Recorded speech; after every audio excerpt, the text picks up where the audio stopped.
आप लोगों के सामने बोलना चाहता हूँ। आज पवित्र कलीसिया 19 मार्च को संत योसेफ का त्यौहार मनाती है।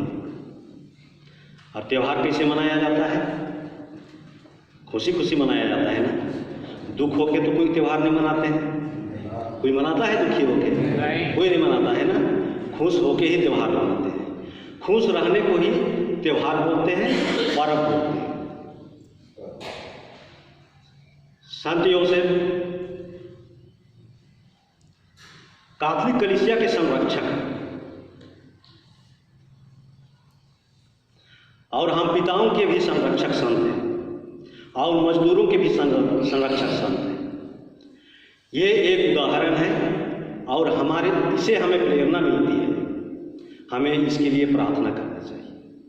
तो हम लोग सब यहाँ त्यौहार मनाने के लिए, पर्व मनाने के लिए एकत्रित हुए हैं। और कैसे त्यौहार मनाएंगे, हम कैसे पर्व मनाएंगे? खुशी रह के पर्व मनाएंगे, त्यौहार मनाएंगे। तो हम लोग यहाँ त्यौहार मनाने के लिए संत योसेफ के बारे में प्रवचन सुन के, संत योसेफ के बारे में जीवनी सुन के और संत योसेफ के बारे में संत योसेफ को के लिए प्रार्थना करके हम त्यौहार मनाएंगे।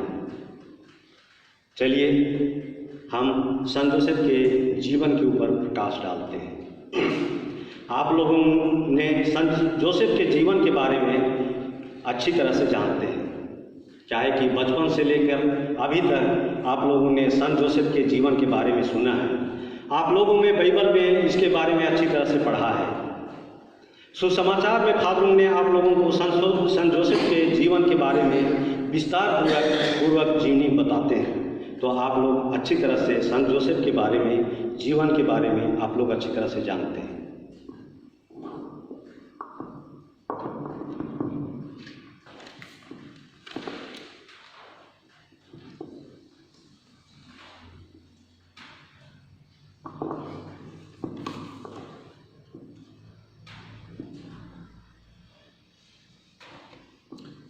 संत जोसेफ के जीवन पर प्रकाश।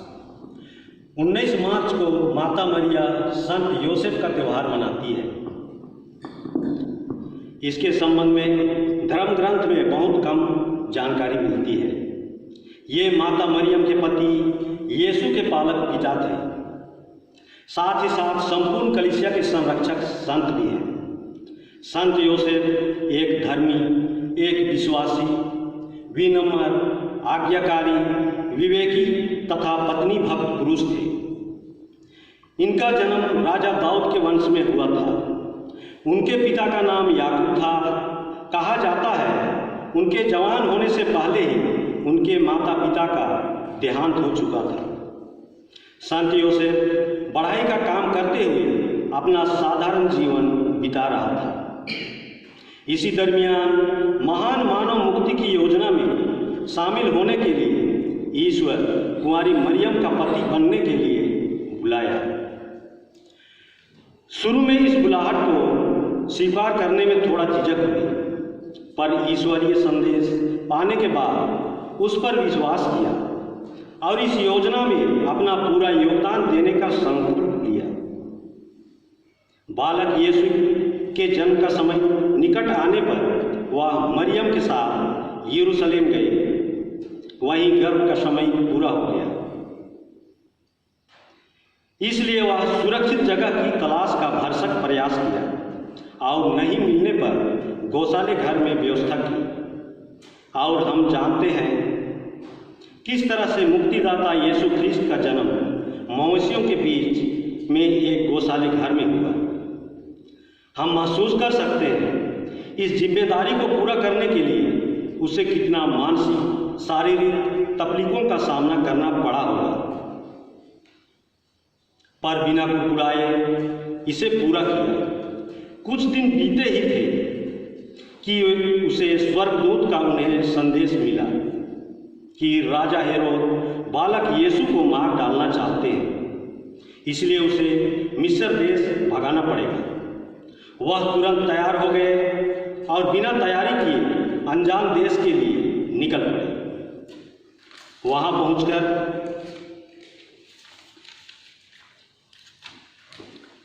खुशी और मूलभूत चीज़ों की वह व्यवस्था की। वहाँ मिस्र देश में जब तक रहे जब तक राजा हेरोद का देहांत नहीं हुआ। बाद में वे गलीलिया के नाजरेत लौटे और नए ढंग से सब व्यवस्था करके वहीं बस गए। ये सारी चीज़ें करने में कितना मेहनत और तकलीफ उठाना पड़ा होगा, पर सब को सहज स्वीकार किए। जब यीशु 12 वर्ष के थे तब पुनः और एक चिंता वाली बड़ी स्थिति संत योसेफ के लिए उत्पन्न हुई। पूरा परिवार पास्का पर्व मनाने के लिए यरूशलेम गए थे और लौटने के क्रम में बिना बताए बालक यीशु यरूशलेम मंदिर में ही रह गए। एक दिन की यात्रा करने के बाद पता चला यीशु उनके गांव वालों में किसी के साथ नहीं है। माता मरिया और जोसेफ को बड़ी चिंता हुई और पुनः वे यीशु की खोज में यरूशलेम लौटे और वहाँ विद्वानों के बीच उसे सवाल जवाब करते हुए पाए। परिवार का मुखिया होने के कारण कितना फिक्र हुआ होगा। इस तरह हम संत योसेफ के अपने जिम्मेदारी के प्रति संपूर्ण रूप से समर्पित पाते हैं। हर परिस्थिति में उन्होंने ईश्वरीय योजना को पहचानना और उसे बिना शिकायत किए पूरा किया। मेहनत और लगनता के साथ बढ़ाई का काम करके परिवार की जरूरतों को कमी होने नहीं दिया। श्रद्धा के साथ माता मरियम और बालक यीशु को भरपूर प्यार दिया। सुंदर और पवित्र परिवार बनाने में जो भी त्याग और सेवा चाहिए सब बखूबी निभाया। परंपरा आधार पर पता चलता है यीशु के जवान होने तक वे जीवित रहे। मृत्यु के समय माता मरियम और यीशु उनके साथ थे। संत योसेफ का सिर यीशु के गोद में और उनका हाथ माता मरियम के हाथों में था। इस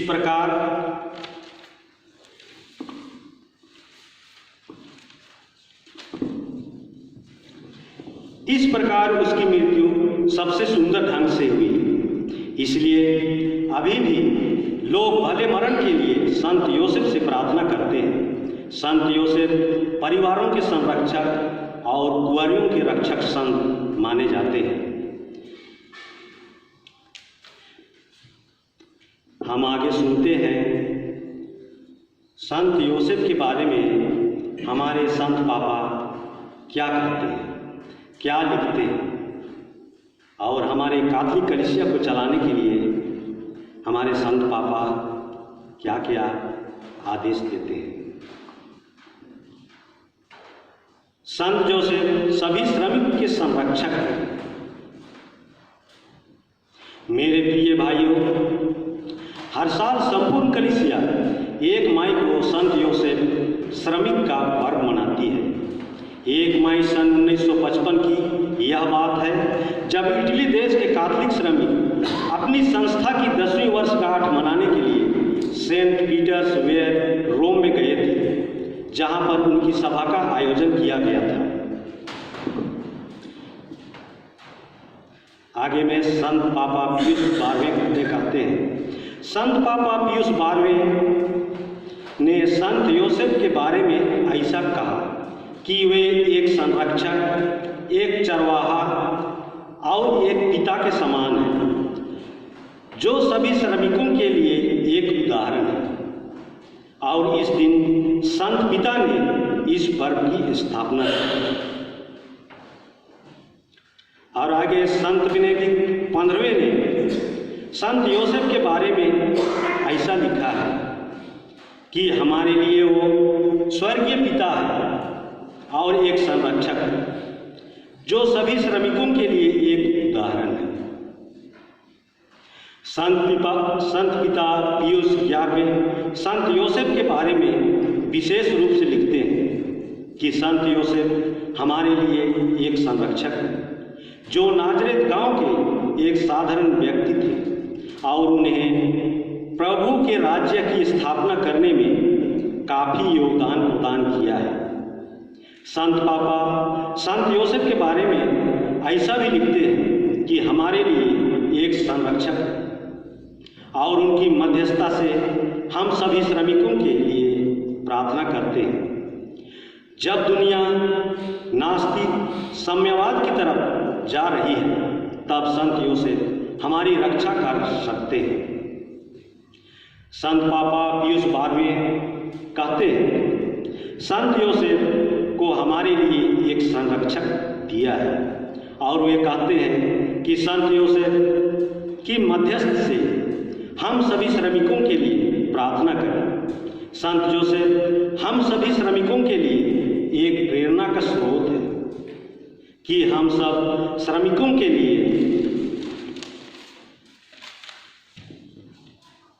प्रार्थना करें और साथ ही साथ सभी श्रमिक अपने हक को और आदेशों को इस दुनिया में पहचानें। मैं संत जोसेफ के बारे में जी मैं इतना ही बोल के अंत करता हूँ।